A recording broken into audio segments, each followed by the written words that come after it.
Il s'agit du casque Sennheiser HD 206.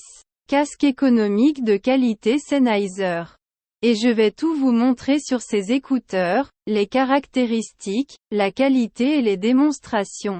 Pour tout savoir sur ces écouteurs. Mais d'abord, abonnez-vous à la chaîne car je publie de nouvelles vidéos chaque semaine.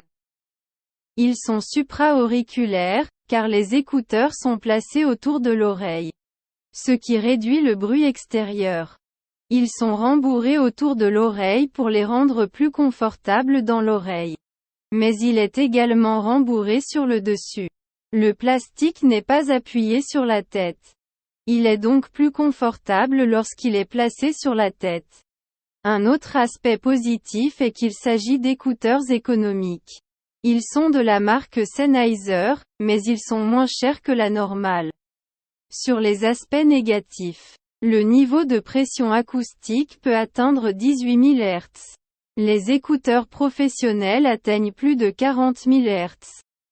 Ce sont des écouteurs filaires, mais utilisent 2 fils.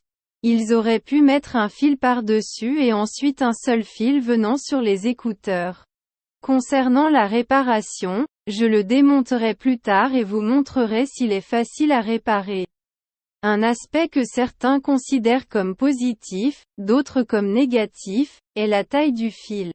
Parce qu'il a un fil de 3 mètres, et que certaines personnes l'utilisent à proximité de l'ordinateur.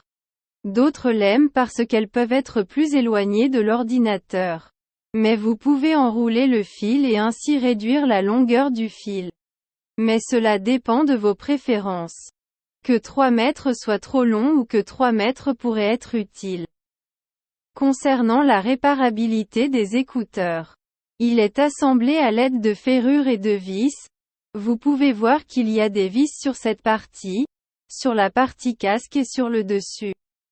Vous pouvez donc retirer les vis pour démonter.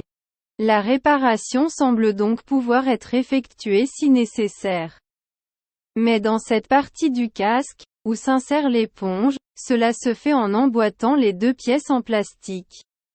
Je vais donc devoir le déclipser et essayer de ne pas l'abîmer. Il est donc fermé avec des vis et n'est pas collé. Je ne vais pas l'ouvrir pour le moment, car ces écouteurs sont neufs et ce n'est pas nécessaire. Mais la réparabilité ne semble pas très compliquée. Il me suffit de retirer les vis et de détacher les pièces en plastique. Mais quelle est la chose la plus facile à endommager dans les écouteurs? Ce qui est le plus endommagé pourrait être les éponges et le connecteur de fil. L'éponge semble avoir une couche très fine et s'usera avec l'usage. Mais concernant le fil, il possède un caoutchouc qui protège le fil de la rupture.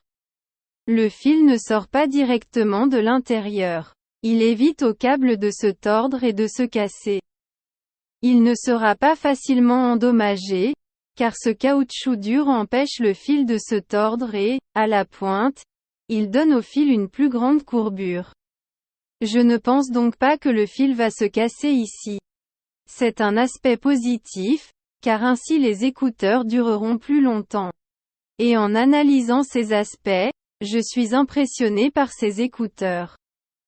C'était une autre vidéo sur le casque Sennheiser HD 206.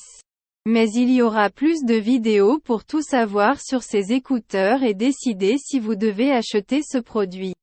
Maintenant, abonnez-vous à la chaîne car je publie de nouvelles vidéos chaque semaine.